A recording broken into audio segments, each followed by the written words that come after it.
واجعله دأبا مسكن التعلم وموضع الفكرة والتفهم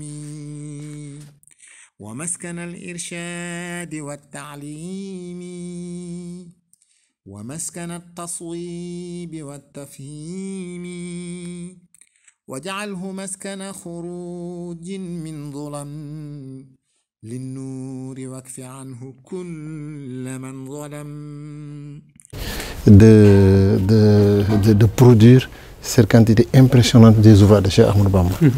Et vous savez, comme le grand Cheikh a beaucoup écrit dans presque tous les domaines des sciences religieuses islamiques, il a opéré des recueils thématiques. Ici, nous avons un recueil des poèmes qui sont composés par Cheikh Ahmadou Bamba dans le droit musulman, la théologie, le sud et la grammaire. Voilà, je vous avais parlé. Et nous avons un ouvrage, par exemple, de 100 et quelques pages où l'essentiel des œuvres qui y sont ne dépasse pas ces trois domaines déjà définis. Ici, nous avons également un autre recueil de poèmes. Voilà, un autre recueil de poèmes qui est basé sur les poèmes qu'il appelle le bonheur des aspirants. C'est des poèmes qui généralement sont des panégyriques à l'endroit du prophète Mohammed paix et salut sur lui. Vous savez, lui, il a écrit dans tous les domaines la naissance du prophète, ses batailles, sa générosité, son portrait physique, etc. Ses khalifes. Ici, nous avons également un autre recueil de poèmes qui, en prose, est composé qui a fait le cordon des joies précieux. Et là, nous avons des questions d'eschatologie qui fait des descriptions hallucinantes sur l'au-delà, le paradis, l'enfer, etc. L'au-delà, comment ça se passe après la mort. Ici, nous avons également un autre poème qui parle cette fois-ci des prières sur le prophète. Vous savez, la prière sur le prophète Mohammed paix et salut sur lui constitue un élément extrêmement important de l'islam. Les grands maîtres de l'islam l'ont également fait et le Cheikh s'est illustré parce que lui, dans son emploi du temps, son calendrier était divisé en 6 mois. Comme l'année est de 12 mois, il y a 6 mois dans lesquels il se spécialise dans les prières sur le prophète et 6 autres mois dans lesquels il se spécialise sur les panégyriques. Et voilà. Et ce recueil fait l'objet. Et là, nous avons une classification thématique des ouvrages. Cela permet aux chercheurs qui est intéressé par tel ou tel domaine, d'abord de s'orienter vers un recueil déterminé. Qui consulte les recueils dans la bibliothèque? Il y a une salle de lecture qui est ouverte au public. Il y a également... Toute personne peut venir consulter? Oui, toute personne peut venir. Il y a les élèves qui le fréquentent généralement. Il y a les enseignants, il y a les chercheurs et surtout beaucoup de thésards qui, à la fin de travaux et de recherche, reviennent avec des thèses au niveau de la bibliothèque. Il y a également des activités liées à la bibliothèque qui s'y organisent, des conférences, des exposés, des présentations d'ouvrages, des écrits sur le Cheikh, etc. Et là, nous avons le vaisseau chargé. Ici, c'est un recueil extrêmement important et qui, sur le plan charismatique, renferme également beaucoup de secrets, dans la mesure où ce n'était pas un ouvrage qui courait les rues faciles à accéder. Il a fallu le développement technologique pour pouvoir l'accéder, mais c'est un ouvrage très rare. Nous avons également ici une façon de composer les poèmes, c'est l'acrostiche. Avec un mot déterminé, un mois. Mais cette façon, cet acrostiche, c'est l'acrostiche spécialisé sur les versets du Saint-Coran. Vous savez que les versets du Saint-Coran, c'est en arabe. Il prend n'importe quel verset du Saint-Coran et compose un poème en acrostiche à partir de ce verset. C'est-à-dire le début de chaque vers commence par une lettre qui compose ce poème. Voilà. C'est un recueil également très spécialisé. Nous avons également le recueil qui est composé en panégyrique sur d'autres ouvrages, mais cette fois-ci, c'est des panégyriques qui ne renvoient pas au verset du Coran. Nous avons par exemple les mois, nous avons les années. Et le Cheikh avait une méthode d'attention extrêmement importante Et à travers ces écrits, on peut ne pas avoir des difficultés sur la situation par rapport à une période donnée et surtout les périodes de sa vie qui n'ont pas été les mêmes en fonction de son ascension spirituelle auprès de son Seigneur. Tout cela, et les Khassaïd constituent des sujets de recherche intéressants pour tous ces aspects déterminés. Il y a beaucoup de recherches qui sont faites. Oui, il y a beaucoup de recherches qui sont faites sur ces écrits et nous avons des instituts, par exemple au niveau de Hizb ut-Tarqiyyah, notre organisation, nous avons un institut d'études et de recherche sur le mouridisme. Il y a cette bibliothèque également qui fait des recherches, il y a les centres d'éducation, il y a également d'autres lieux de recherche et aujourd'hui dans presque toutes les grandes universités du Sénégal comme d'ailleurs dans les facultés surtout de sciences sociales, humaines, il est rare de ne pas voir des étudiants qui font des thèses et des mémoires sur des sujets intéressants. Y compris à l'étranger. Y compris à l'étranger, oui. Maroc, les États-Unis, surtout les États-Unis, parce que c'est la France qui avait au début le monopole, mais on voit que les États-Unis se les arrachent. C'est important, voilà. Ici, nous avons également un autre recueil qui permet de dévoiler une autre facette du Cheikh. Ce sont des sagesses, des genres de maximes, des genres de devinettes qui auraient peut-être l'équivalent de proverbes. Mais ici, c'est basé sur une science islamique, avec des mots mnémotechniques très courts qui permettent de résumer des pensées très profondes et immenses qu'on a tendance à résumer sur quelques phrases ou quelques mots. Il y a également des lettres, et ce qui est extraordinaire dans ces lettres, si on arrivait à effacer, à gommer le destinataire, c'est généralement des lettres destinées à n'importe qui. Voilà, ici nous avons un recueil extraordinaire. Cette fois-ci, c'est composé par des Mauritaniens. Vous savez qu'après son exil au Gabon en 1895, le Cheikh a été également exilé en Mauritanie entre 1903 et 1907.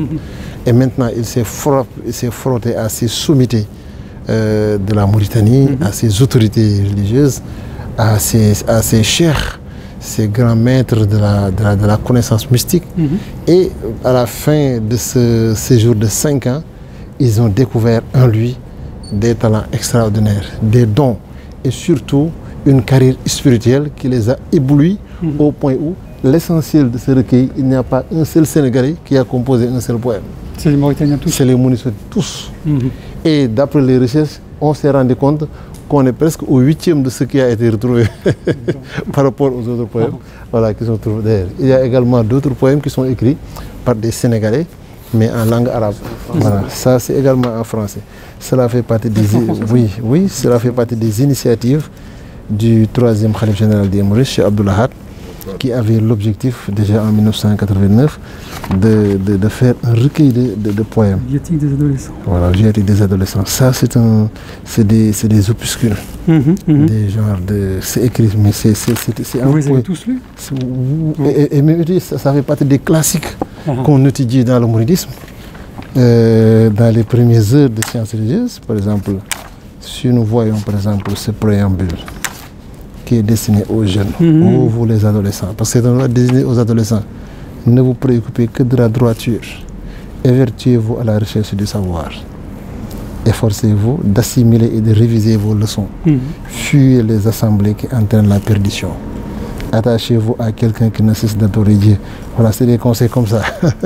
Et sans compter maintenant des aspects importants sur la connaissance de la religion. Ça, c'est un des tomes. Il y a un autre tome. Et ça permet d'avoir un aperçu, c'est trié sur le volet, l'échantillon pour l'essentiel des ouvrages que le grand cheikh a composé dans le domaine des sciences religieuses. Et c'est à cette initiative du 3e Khalif, c'est des ouvrages édités à Dar el-Kitab au Maroc, avec une traduction vraiment, et ça a permis à beaucoup d'intellectuels qui, durant le passé, n'ont pas été formés convenablement à la science religieuse, qui pourtant étaient des docteurs, des administrateurs, des avocats et autres. Ils n'ont pas eu la chance de cette formation dans les écoles traditionnelles, mais avec la traduction, ils ont la possibilité maintenant d'être maintenant à niveau.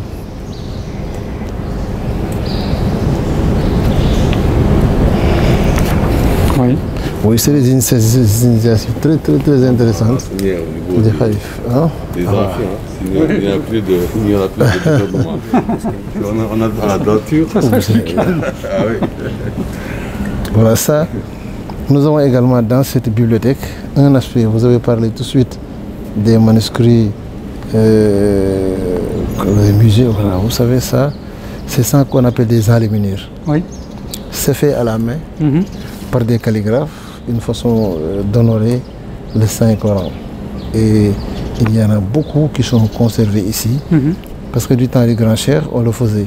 Et c'est devenu maintenant toujours, si on peut dire, une tradition au niveau du mouridisme. Et on continue? On continue toujours, voilà, oui. Et les élèves également, si on peut dire, concourent à cela. Oui. Et nous avons dans cette bibliothèque un aspect important de la réhabilitation de l'art de la calligraphie. Oui.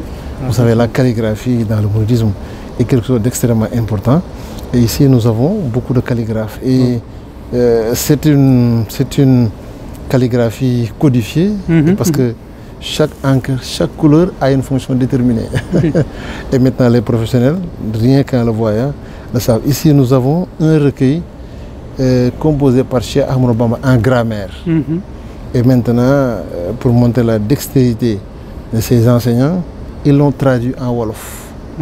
C'est un ouvrage en arabe, ils l'ont traduit en Wolof avec des styles de mnémotechnique pour permettre aux apprenants de mieux mémoriser les règles. C'est pourquoi c'est des poètes redoutables dans la poésie arabe. Formellement, c'est très beau. Voilà, c'est très beau.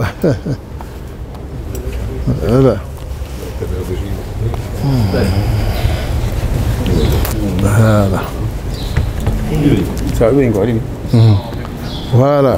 Et ça, ah, très bien. Et ça c'est la réponse éloquente. Voilà. C'est là qu'on lit. Voilà, c'est là qu'on lit. Voilà, exactement. Mais il y a également, voilà, on a la possibilité d'y organiser des conférences. Et puis à l'occasion du mois de Safar, c'est-à-dire le mois qui précède le Ramadan, il y a des conférences de ce type. Il y a beaucoup d'ouvrages qui sont traités, des conférences, des exposés. Et là,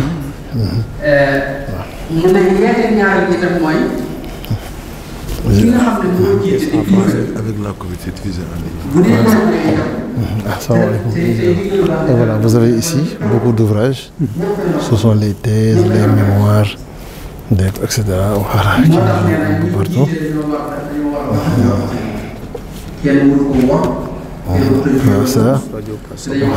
Ça c'est un étudiant qui nous vient de la Sorbonne, par exemple. C'est un mouride, il a travaillé sur la dynamisation de la police métropolitaine. Il s'appelle Moustapha Diop. Sorbonne, par exemple. C'est des ouvrages vraiment très intéressants. Celle-ci, accès à Ahmadou Khadim.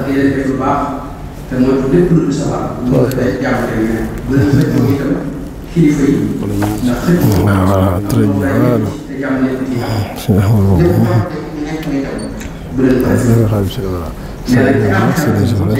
C'est intéressant, Torkal.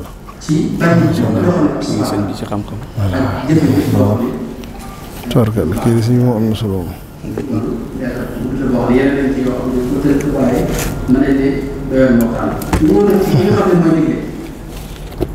kii digle am na mbir yoo xam ne mel yoo xam ne mënut a ñàkk ci moom yenn mel yi ci moom la ak yenn mel yi ci digg ba jëfandikoo ba nit ñi la ak. Impressionnant, hein?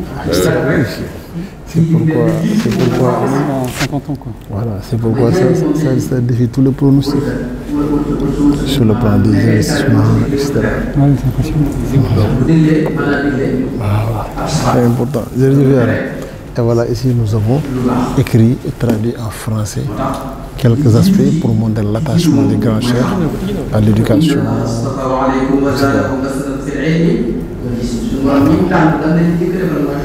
Et voilà, ces conférences maintenant sont diffusées en ligne. Elles sont diffusées actuellement sur Internet. Vous avez la possibilité de suivre directement les liens en direct. Voilà, ça également, c'est un enseignant qui a écrit c'est pour les enfants. Pour les enfants. Un livre d'or. Un livre d'or. C'est un professeur. Je voulais vous remercier de ce cadeau au terme de cette visite dans cette belle bibliothèque. On va attendre la caméra. C'est un cadeau que vous avez remis avec le conservateur, c'est Moustapha Diatara. Il a dit qu'on vraiment écrit sur les archives sur Ahmed Bamba, écrit par Omar Ba. Je voulais vous remercier au terme de cette visite dans cette belle bibliothèque, du cadeau que vous me faites de la part de son conservateur. J'ai eu beaucoup de plaisir à parcourir les allées et à découvrir non pas l'ensemble de l'œuvre de Cheikh Ahmadou Bamba, c'est pas possible, mais avoir une idée de l'ampleur de ce qu'il a écrit. Les bibliothèques sont toujours des lieux de savoir, de partage des connaissances. Et je crois que c'est l'essentiel de ce qu'on doit certainement retenir de son enseignement, le partage, la connaissance, l'enseignement. Et donc j'emporte avec moi ce recueil.